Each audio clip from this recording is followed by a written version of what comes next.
Howdy, my name is Mary Frances Nance, and I'm arguing that the red-footed cannibal fly is a better predator. Its scientific name is Promachus rufipes. Howdy, and my name's Lexi Sanford, and I'm arguing that the Chinese praying mantis is a better predator than the red-footed cannibalfly. The scientific name of my insect is Tinidera sinensis. The red-footed cannibal fly's scientific name is Promachus rufipes, and it is in the family of robber flies.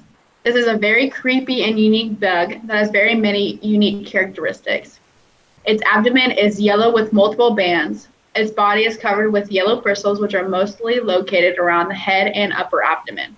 And its wings are smaller than its body. It is about 28 to 40 millimeters long, which is about half the size of a hummingbird, and has 6 sturdy legs that are toned and have tibias and sharp claws. The red-footed cannibal fly has extremely large eyes that are used for stalking its prey. Its habitat is fields, meadows, and the outskirts of forests where there is lots of sunshine. It has few other names, one being bee panther. Cannibal flies have been spotted in many different states, such as Texas, California, North Carolina, and others. Its food consists of large flying insects such as grasshoppers, bees, dragonflies, wasps, and smaller robber flies. It even has been reported to attack ruby-throated hummingbirds.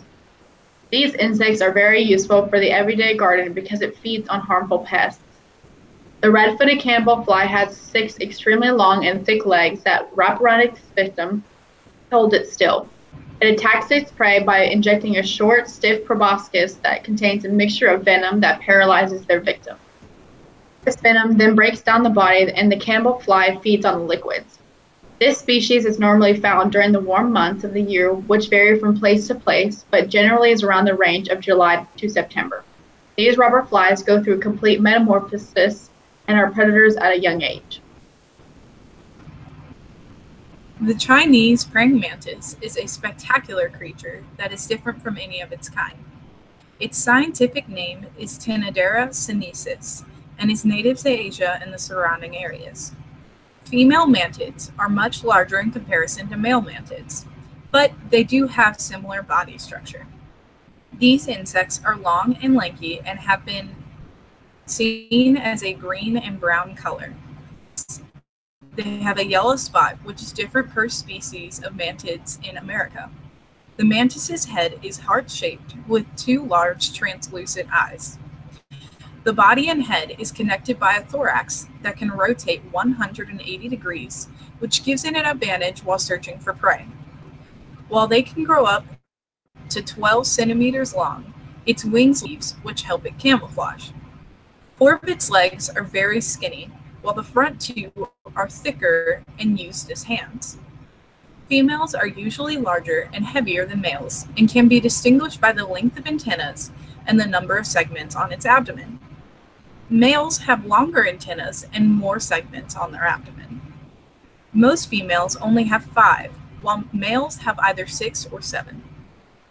The mantis feeds on many types of insects, such as grasshoppers, hornets, butterfly larvae, and spiders.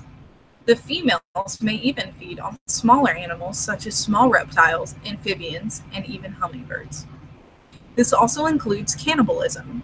The female may eat its partner after or even during mating. Mantids lay in wait and stalk its prey. They also normally live in warmer areas and move to where most of the food is. Mantids are used as pest deterrents in human gardens and help reduce the use of pesticides. Even though the Chinese mantis is larger in size by 5 or more centimeters and are a more recognized insect to the population, the red-footed cannibal fly is a better predator because it has a venom mixture that completely paralyzes its victims and liquefies its insides. The red-footed cannibal fly can do this by using its long and extremely flexible but strong legs to grasp its prey and hold it down to inject its victim and to inject its venom. Unlike the red-footed cannibal fly, the Chinese praying mantis does not use venom, nor does it have the ability to produce venom at all, and just consumes its prey like any other insect.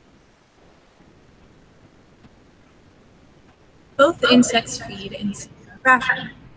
The Chinese mantis and the red-footed cannibalfly both are predators that stalk and feed on its prey. Both are some of the only insects that have the ability to catch other insects out of the air for food. Also, both eat similar types of insects such as grasshoppers, beetles, and even on hummingbirds.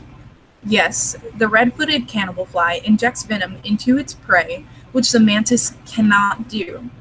But the Chinese praying mantis is a better predator because the females can prey on even larger animals such as frogs and small reptiles.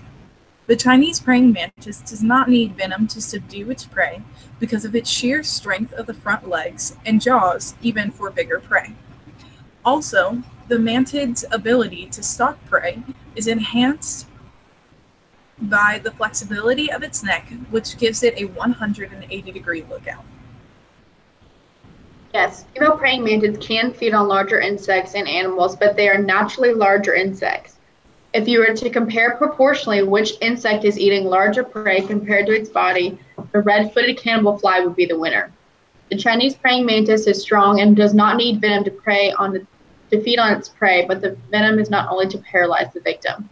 It is also to liquefy the organs inside of the red-footed cannibalfly's victim, because that is simply how the red-footed cannibalfly feeds and how its body digests food. While the red-footed cannibalfly is being used to clean up gardens at home, like the Chinese mantis, the Chinese praying mantis is kept as a common household pet. This means the Chinese praying mantis cannot be as fierce of a predator as the red-footed predator because they are obviously easier to control and more docile. The characteristic of docile does not mean that the Chinese praying mantis is still not a fierce predator. This can mean it is patient or that it does not have to expend much energy to feed. The mantis does not move much when it is eaten enough throughout the day, but the Chinese praying mantis eats almost constantly throughout the day. It even migrates to different areas to follow the source of food. Also, just because an insect can be kept as a household pet does not mean it is still not doing the job of eating large bugs, just as it does in the wild. On websites that talk about mating mantids, they inform owners to fully feed the female before mating, and she still might eat the male. The red-footed cannibalfly is still a fairly new and not researched insect. Many researchers are studying this insect and trying to figure out many things about them, such as the composition of the venom and how it goes through a full cycle of metamorphosis. People are also researching not just what the venom is composed of, but exactly how the mixture of enzymes breaks down organs and other things in the body. These insects are fierce creatures that, proportional to its body, packs a punch with venom and the sheer strength of its 6 legs. The red-footed cannibalfly is a wonderful insect repellent for household gardens, and if they are studied more, they can be maybe kept as garden pets just like praying mantids. The study of insects is important to understand the risks they have to humans and the benefits they also have. Both of the insects decrease the use of pesticide in gardens and crops. These creatures impact the environment that we live in. The mantis is a strong, unique predator that feeds on many different types of insects and animals that also have an interesting mating sequence. The Chinese praying mantis are not only physically helping the ecology of the environment, they are symbols of prayer and stillness in many cultures, including in China, where this type of bug originates. The Chinese praying mantis is currently in study to understand the mechanics of movement because they have a special type of joint in its front limbs. One of the more out there things being studied is the impact of 3-dimensional glasses on a praying mantis to create a new type of vision to figure out how insect eyes, especially this species, work.